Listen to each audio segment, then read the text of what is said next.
Salut! Bienvenue dans À Cheval, le podcast de l'équitation collaborative. Je suis Morgane, je suis coach en équitation et j'accompagne mes élèves, peu importe leur discipline ou leur niveau équestre, vers plus de collaboration dans leurs échanges avec leur cheval. Si tu es cavalière et que tu es à la recherche de connaissances, de tips, de réflexions ou d'exos pour que ton équitation devienne plus collaborative, alors tu es au bon endroit. Dans ce podcast, je te partage seule ou avec mes invités tout pour t'inspirer et que tu puisses développer l'équitation dont tu rêves avec ton cheval. T'es prête ? Allez hop, à cheval ! Salut, j'espère que tu vas bien. Aujourd'hui, on se retrouve pour un épisode, encore une fois, où je pars sans filet, sur un thème général. J'avais envie de vous parler du fait que, d'après moi, la collaboration n'est pas possible sans connaissance. C'est hyper important pour moi de collaborer avec les chevaux. Mais en fait, la collaboration, c'est une valeur qui est hyper forte pour moi, même dans les groupes sociaux dans lesquels je suis, dans les groupes de travail dans lesquels je suis, avec d'autres professionnels du monde du cheval qui m'entourent, avec d'autres entrepreneurs au sens plus large qui m'entourent, avec les gens qui m'entourent d'un point de vue général, les gens, les animaux qui m'entourent d'un point de vue général. C'est hyper important pour moi de te partager là que, en fait, pour moi, la collaboration, elle est d'autant plus, est-ce que je peux dire efficace ? Ouais, je vais dire efficace. Vous allez comprendre le mot qu'il y a derrière ça. Vraiment, l'idée, c'est d'avoir une collaboration vraie, entre guillemets, avec les gens et les animaux qui m'entourent. Et pour rendre cette collaboration efficace, je mets des guillemets du coup, efficace, ça veut dire qu'elle répond aux besoins de l'un et de l'autre, aux besoins individuels, mais aussi aux besoins de la relation. Et en fait, c'est hyper important de comprendre que pour répondre à tout ça, en tout cas de mon point de vue, c'est hyper important de comprendre comment l'autre fonctionne, comment nous on fonctionne, mais comment l'autre fonctionne, et plus précisément ici, puisque nous sommes dans un podcast équestre, nous allons parler du cheval. C'est hyper important de comprendre si on veut une relation et une collaboration vraie, je mets des guillemets là-dessus, on a besoin de comprendre comment le cheval fonctionne d'un point de vue cognitif, et ça se développe de plus en plus avec le développement du horsemanship, ce qui est génial, mais aussi d'un point de vue biomécanique. Et c'est là que c'est hyper important. Si vous écoutez ce podcast depuis longtemps, je pense que vous avez compris l'importance de la bioméca, mais c'est hyper important pour moi de le partager ici, parce que vraiment, si on ne comprend pas comment le cheval fonctionne dans son corps et dans ses signaux d'inconfort ou d'apaisement, de décontraction, eh bien, on peut, d'après moi, très vite passer à côté de ses besoins, de ce qui nous renvoie comme message, de ce qu'il veut exprimer, etc., etc., et donc d'une collaboration vraie. Et c'est hyper important pour moi, et c'est un peu l'objet de ce podcast, en vrai, de l'équitation collaborative, c'est vraiment de comprendre que, pour moi, en tout cas, l'équitation collaborative, ça repose, et tu le sais peut-être déjà si tu écoutes ce podcast depuis un moment, l'équitation collaborative, celle que je développe, le concept que je développe, il repose sur 3 piliers qui sont, à mon avis, indissociables les uns des autres. Le premier pilier, c'est la connaissance du cheval, la connaissance du cheval d'un point de vue biomécanique, d'un point de vue cognitif, la connaissance de nous-mêmes, même parfois, on peut le rentrer dans ce premier pilier. Le deuxième pilier, c'est la gestion, entre guillemets, des émotions, ou en tout cas, comment est-ce qu'on fait pour vivre en accord, pour vivre avec nos émotions et pas contre. Parce que, si tu écoutes ce podcast, tu le sais sûrement, et tu as peut-être cette impression aussi que parfois on lutte contre nos émotions, alors qu'en fait, tout se passe beaucoup mieux quand on les accepte. Mais une fois qu'on a dit ça, le chantier ne fait que commencer. Donc, le deuxième pilier, c'est la gestion, entre guillemets, de ses émotions. Et le troisième pilier, c'est la création d'une communication fluide et claire entre l'humain et le cheval, qui sont deux espèces différentes, ok? Et du coup, on communique pas de la même manière. Même si on parle avec certains professionnels, avec les chevaux, on communique. Il y a un truc un peu instinctif qui nous permet de communiquer avec eux. Et mine de rien, les enfants, souvent, parfois, je sais pas si je peux dire souvent ou parfois, mais en tout cas, les enfants parfois, ils communiquent finalement pas si mal avec les chevaux, ils reçoivent les messages des chevaux, ils arrivent à s'éloigner quand le cheval vient un petit peu trop près, il vient à exprimer, ils viennent parfois avec sans trop de difficulté exprimer au cheval que le cheval doit bouger, etc., etc. Et donc, il y a un truc de un peu instinctif, un peu naturel dans notre manière de communiquer. Mais nous, adultes, on a besoin de le réapprendre et de l'apprendre et de le comprendre. C'est hyper important, hyper intéressant, notamment quand on propose des activités équestres à nos chevaux. Parce que c'est le moyen qu'on a de partager un moment et de faire quelque chose ensemble. Ok? Les activités équestres, c'est vraiment ça pour moi. C'est d'abord un moment à passer avec notre cheval et un truc à faire ensemble. Parce que, comme avec n'importe quelle autre personne, on a une relation qui se resserre ou qui est plus profonde quand on fait quelque chose avec quelqu'un. Quand on partage juste une pièce, moi, je peux vous en parler. J'ai été en coloc pendant des années avec des presque dizaines de colocs différents. Et il y a des gens avec qui je ne partageais absolument rien d'autre que mon lieu de vie. Et ces gens-là, on ne crée pas une relation profonde. Le truc intéressant, c'est d'aller faire des choses avec les gens. Et du coup, faire des choses avec nos chevaux. Et les chevaux, c'est pareil entre eux. Il y a des chevaux qui n'ont pas ou peu de relation l'un avec l'autre. Et il y a des chevaux qui, c'est comme s'ils faisaient des trucs ensemble, quoi. Nous, on a vraiment ce cas-là avec Yoki et Danae, qui sont mon cheval et la jument de ma sœur qui vivent ensemble dans le troupeau de 4 là qu'on a à la maison. Et on a vraiment cette impression parfois que ils sont hyper synchrones sur plein de trucs, quoi. Ils vivent les trucs vraiment ensemble, ils communiquent vachement, ils sont vraiment, vraiment, vraiment impressionnants avec ça. Bref, je divague, mais pas tant. Parce que le truc hyper intéressant, donc ça c'est les 3 piliers d'équitation collaborative, je répète, les connaissances, on va mettre le gros paquet des connaissances biomécaniques, et puis on va tout y mettre là-dedans, les connaissances sur le fonctionnement du cheval cognitif, etc. On a aussi un pilier sur la gestion, entre guillemets, des émotions et un pilier sur la communication, la création d'une communication fluide et claire entre le cheval et le cavalier. Ça, c'est les 3 piliers qui sont pour moi indispensables à la collaboration. Si tu n'as pas les 3, en vrai, il y a des chances que tu ne sois pas dans une collaboration vraie avec ton cheval ou qu'il te manque un truc quelque part. Bref, en tout cas, moi, en ayant développé ces 3 parties, pour moi d'abord, hein, l'idée c'est pas de donner des leçons en mode je suis le prof, t'es l'élève et moi je me considère pas du tout là-dedans. Moi j'ai vraiment ce truc de ce que je vous partage ici sur ce podcast, mais aussi quand vous travaillez avec moi, avec vos chevaux, hein, évidemment. C'est vraiment le fruit d'expériences personnelles d'abord avec moi-même, avec les personnes qui m'entourent, avec les chevaux qui m'entourent.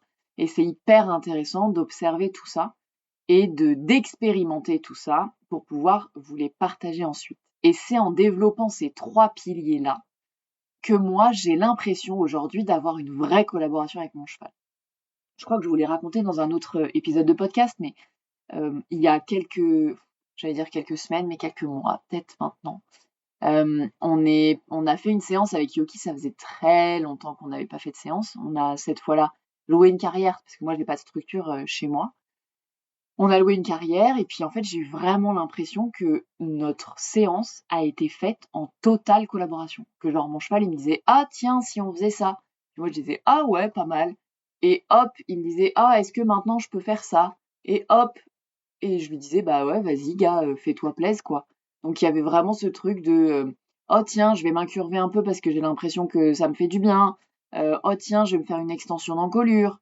Oh tiens, il proposait plein de trucs et c'était vraiment chouette. Et quand il avait besoin de changer de main, j'étais à la longe et puis j'avais vraiment l'impression qu'il me disait: «Est-ce que je peux changer de main?» Je disais: «Bah ouais, vas-y». Hop, il changeait de main.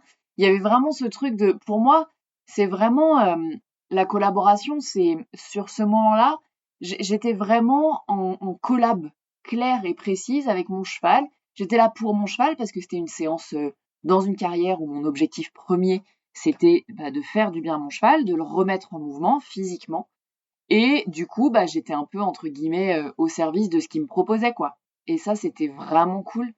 Et c'est vraiment ce que je recherche avec les chevaux, c'est qu'on puisse communiquer sur ce truc de ah j'aimerais bien faire ci, est-ce que t'es ok pour faire ça, etc., dans les deux sens, parce que évidemment que la séance de longe, c'est moi qui l'ai décidé, dans le sens où j'ai mis mon cheval à la longe, j'aurais très bien pu monter dessus. Si j'étais montée dessus, j'aurais décidé de monter dessus. Donc il y a vraiment des trucs qui viennent de moi et des trucs qui viennent de lui, où en fait on s'adapte avec l'objectif commun de passer un bon moment ensemble, on s'adapte à qui veut faire quoi sur le moment, qui ressent quoi sur le moment, etc., etc. Donc c'est hyper, hyper intéressant et tout ça, en tout cas, c'est vraiment pas possible, d'après moi en tout cas, de le développer si on n'a pas des connaissances solides sur comment le cheval fonctionne et comment le cheval communique, du coup. Parce que on a vraiment ce besoin d'apporter quelque chose à notre cheval. Et quand on comprend comment notre cheval fonctionne d'un point de vue biomécanique, donc c'est ce que je transmets dans le programme qui s'appelle pour l'instant, pour quelques semaines encore, Muscler son cheval en travail à pied, mais qui va évoluer vers un programme à viser du travail du cheval en général, donc le travail monté aussi. C'est vraiment de comprendre comment le cheval fonctionne, comment l'équitation peut s'imbriquer là-dedans pour que l'équitation devienne un outil au service du physique de mon cheval et de la discipline que je veux pratiquer, parce qu'évidemment, c'est comme nous, notre corps, si on fait de l'haltérophilie ou si on fait du marathon, on va pas le muscler de la même manière et on va mettre notre corps, entre guillemets, au service de la discipline qu'on choisit de pratiquer. Pour le cheval, c'est pareil. L'idée, c'est de comprendre comment le corps du cheval fonctionne pour lui permettre d'aller plus facilement vers quelque chose qu'on lui propose de pratiquer, donc une discipline qu'on lui propose de pratiquer, même si cette discipline, c'est une balade par mois. En fait, c'est hyper important de comprendre ça. Même si cette discipline, c'est une balade par mois, et c'est pas anodin, en fait. Et c'est hyper important si on veut une collaboration, encore une fois, hein, si c'est un objectif, si vous avez le même objectif que moi, mais si vous êtes sur ce podcast, j'imagine que c'est le cas. C'est hyper important de comprendre comment le cheval fonctionne pour l'amener à nous proposer cette balade par mois avec le plus de facilité possible. Et si on a un travail en sport, moi je faisais du complet par exemple, j'en referai un jour, c'est sûr, mais la vie fait que la vie, quoi, fait que j'ai mis un peu cette discipline de côté depuis quelque temps, même si c'est ma discipline de cœur, pour aller faire du concours complet, qui est un sport hyper complet, comme son nom l'indique. C'est hyper important d'être capable de proposer à son cheval des exercices qui sont faits pour lui, pas qui sont faits pour les chevaux de complet. Parce que les chevaux de complet, c'est un grand sac dans lequel on met plein de trucs, mais une fois qu'on a les connaissances de comment un cheval fonctionne, on peut regarder comment notre cheval fonctionne individuellement. Et ça, j'insiste vraiment dessus parce que le truc, c'est pas d'aller, même si vous faites de la compète, même plutôt à haut niveau, le truc, c'est pas d'aller chercher l'entraînement du cheval pour la discipline seulement, mais l'entraînement le plus pertinent pour ce cheval, pour cette discipline. Parce qu'ils ont tous leurs particularités, ils ont tous leurs faiblesses et leurs forces, et du coup c'est hyper important de proposer des exercices qui vont dans le sens de ce qu'on veut pour eux et ce qu'on peut les amener à faire.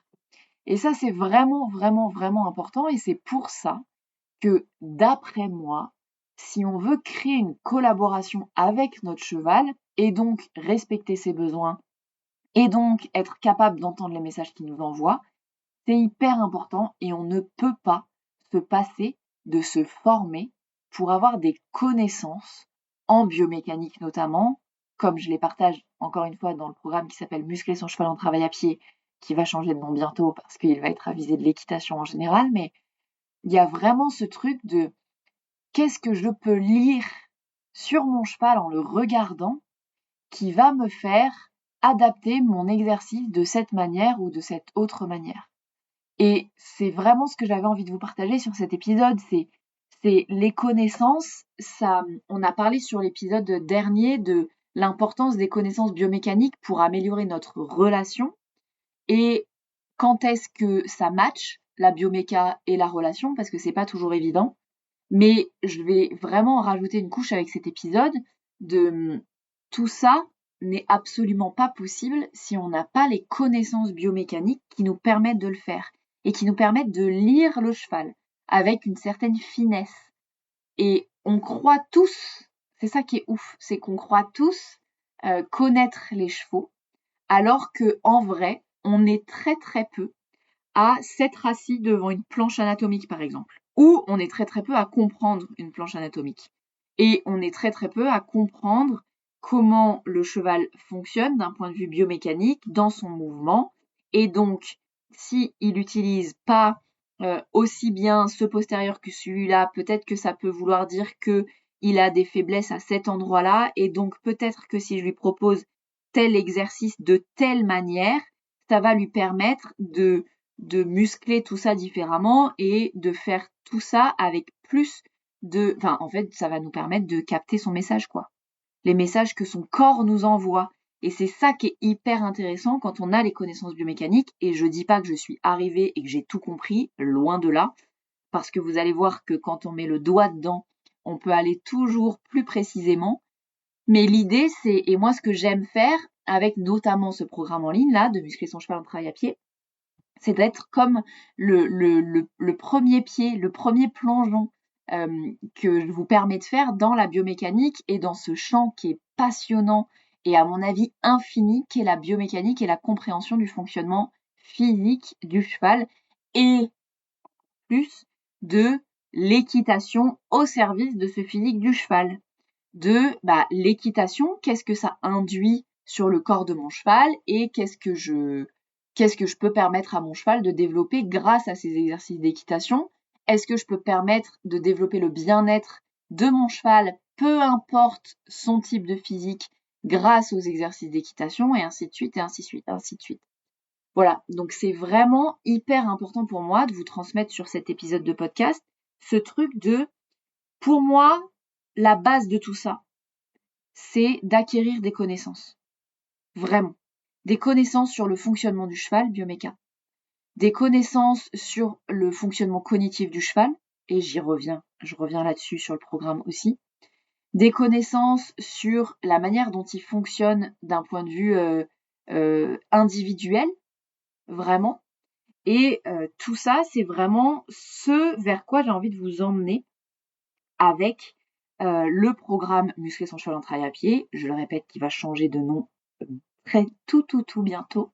Et c'est l'expérience que j'ai envie de vous faire vivre, de vous permettre de vivre, je vais le placer là, dans un événement que j'organise là et dont je vais ouvrir les inscriptions dans les jours qui viennent via mes réseaux sociaux ou ma newsletter. Donc si tu ne me suis pas encore sur les réseaux sociaux ou via ma newsletter, fais-le maintenant. Je te mets les liens dans la description de l'épisode de podcast parce que je vais vous proposer une expérience vraiment où je vais vous permettre de comprendre et de lire plus précisément trois chevaux qui vont servir de cobayes entre guillemets et qui vont vraiment nous permettre de lire des choses chez eux et donc d'expérimenter ce truc-là de qu'est-ce que je lis, qu'est-ce que je regarde, où est-ce que je regarde pour lire et du coup, qu'est-ce que je vais pouvoir leur amener via les exercices d'équitation. Et donc ça va donner un sens mais complètement différent à votre équitation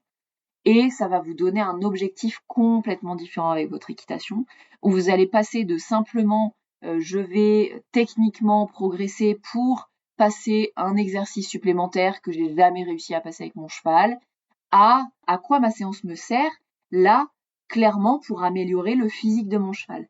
Et moi, ça, c'est vraiment, j'ai mis le doigt dans la piscine, là, ou le bout du doigt de pied dans la piscine.